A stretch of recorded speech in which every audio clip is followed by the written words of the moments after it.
Known the world over, Chartres Cathedral is particularly renowned for its 12th and 13th century stained glass windows. With its famous Chartres blue, Notre-Dame de la Belle Verrière is so renowned that it is known as the Mona Lisa of stained glass. The artisans who spent their lives creating glass of this kind were highly skilled technicians. Less than a dozen master stained glass makers still practice and pass on this knowledge in Chartres, handed down to them from the Middle Ages. Today, these craftsmen, who have a worldwide reputation, restore existing windows and above all create original pieces. Their imagination and the technologies they use are an honor to their predecessors. We create and we restore. The workshops were opened in 1863 by Nicolas Laurin. There were 3 generations of Laurin. Then they were taken over in 1973 by Jacques Juteau, and at his death by Mireille Juteau. There, for example, you can see some original panels being made.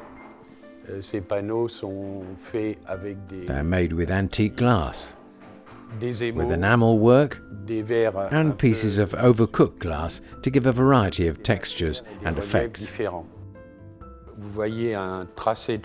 This is the traced form of a window, using the measurements given us by the architect. It's not scaled down, they're the exact dimensions of the window. Then we'll do the entire design of the glass pieces, which is to be prepared in panels.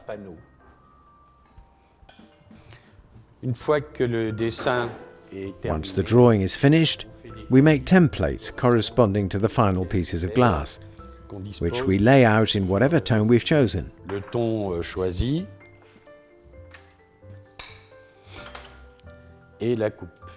Then the glass is cut, either with a wheel or diamond cutter.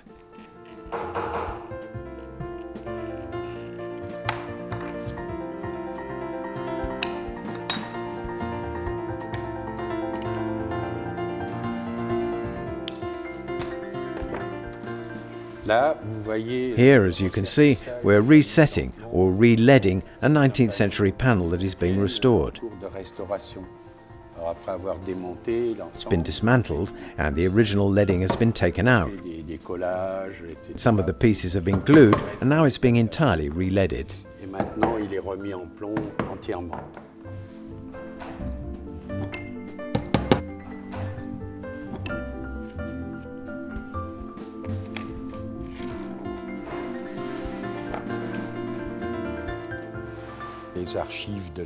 The archives go back to the opening of the workshop in 1863. Each project is numbered. There's a little number referring to the notebook containing the measurements taken and details of the shape of the windows. There are even some little color samples of the windows carried out by the person who kept the archives.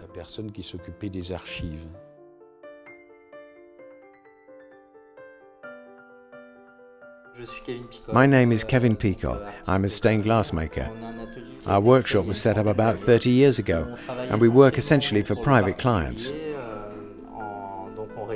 So we have orders for stained glass made with traditional techniques, but more and more using a more recent technique called fusing. This panel is being prepared by fusing. We work from a painting done by an artist, which we transcribe onto the glass panel.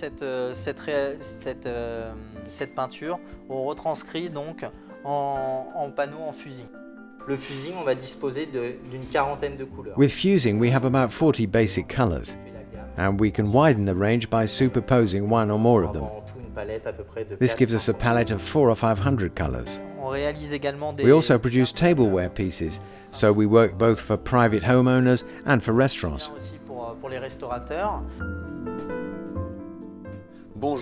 Hello and welcome to the Loire workshops. These workshops were founded in 1946 by my grandfather, Gabriel Loire, then taken over by his son, Jacques, my father, then by myself, I'm Hervé, and my brother Bruno.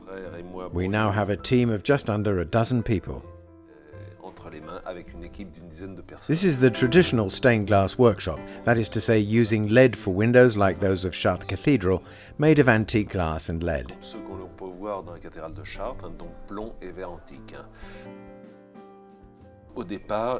First of all, there are sketches like the one you can see there.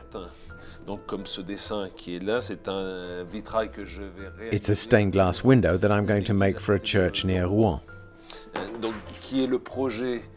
It's our most important project on hand, and my father, my brother and I have a lot of thinking to do as far as the iconographic theme is concerned. You see all the pieces of glass that are behind me over there. Well, when we look at the sketch, we say, right, that little mauve there is number such and such. That yellow is number such and such, and we note down the number on the sketch.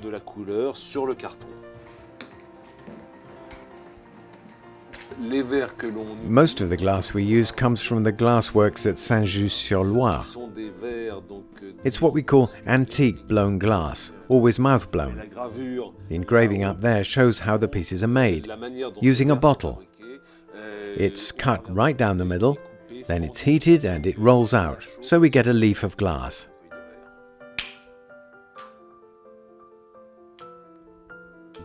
As soon as my father set the workshop going again in 1946, he became interested in dalles de verre, glass slabs. And for a while, we exported a lot to the United States, to Africa and to many other countries. What's interesting about the dalle de verre is that it both absorbs and diffuses light. That's why we cut it. We cut the glass, we chip it away so as to reduce the thickness. As the glass is coloured throughout, this gives us lighter nuances where the fragments are thinner. They're a bit like diamonds, absorbing the light and then diffusing it again.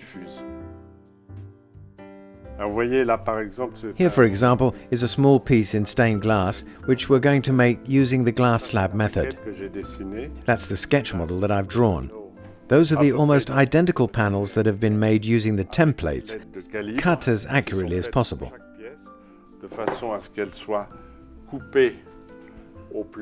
The importance of this way of cutting, using the marteline, a little hammer, is that we end up with cuts and undercuts, convex and concave shapes, which means that the dalle fits exactly and won't fall out.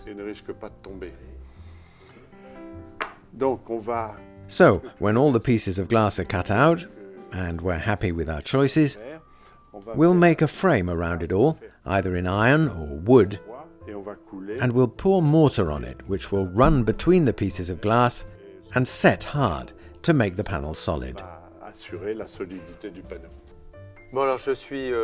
My name is Bruno Loire. I work chiefly on the new fusing technique we use in the workshop, thermoforming. It's done using large ovens up to 3 meters 20 by 1 meter 50 of usable space. I also look after the artists and help them create their glass and stained glass pieces. Thermoforming consists of giving consistency to the glass through heating, hence the name. We start with industrial glass, 6, 8 or 20 millimeters thick. We lay it on a mould which we put in the bottom of the oven. That's a piece I made for a secondary school in Chartres. It's just a part, a sample panel in thermoform glass. It has real consistency.